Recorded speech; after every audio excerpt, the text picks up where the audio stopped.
Daimbag ngagsapa kakabsat kin kakailyan.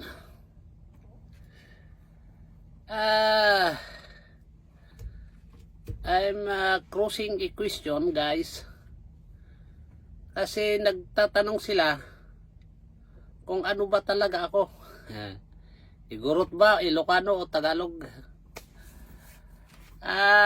For the sake of for that information, guys, hindi po ako Tagalog, kaya hindi ako fluent mag-Tagalog. Mistiso po ako.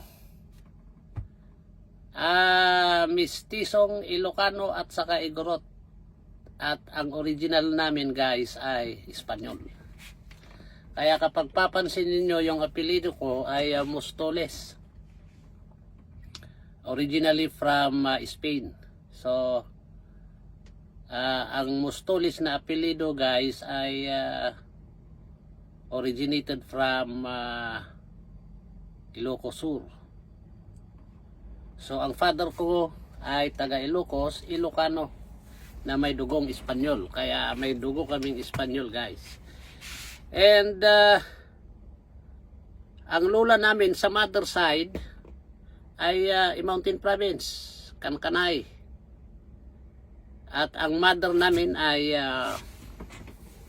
taga Pangasinan. So mistiso. But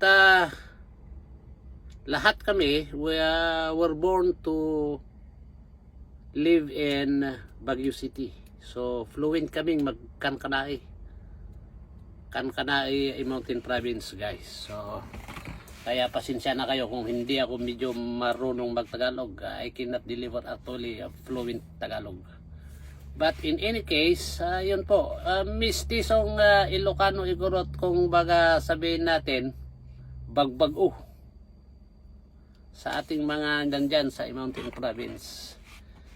But lumaki kami sa Baguio, so ang attitude namin ay proud Cordillerans. So character, personality, guys, ay proud Cordillerans kami. So yan, guys, sa mga nagtatanong kung ano ba daw ako, Ilocano, Igorot, Tagalog, no, I'm mistiso. Kaya alam nating magkasalita ng Igorot at Ilocano. Kakailyak nga Ilocano dita Ilocos Sur, Pangasinan, naimbag nga malam. Yun dita, kakabagyak dita Ilocos Sur. Damanong ko dita Ilocos Sur, shout out ka na kayo, kastamot niya Pangasinan. Siyempre, of course, Ijay Baguio City. At kakasinsin dita nga Igorot din. Marami din mga Igorot na mga pinsang ko. At of course, i-congratulate ko yung pinsang naming nanalo ng congressman, si Engineer Busakay, ay congressman, councilor, Engineer Busakay sa Itugon. Yan lang, guys. Wag niyong tanungin kung Tagalog ako kasi pag Tagalog na lang, bistado na.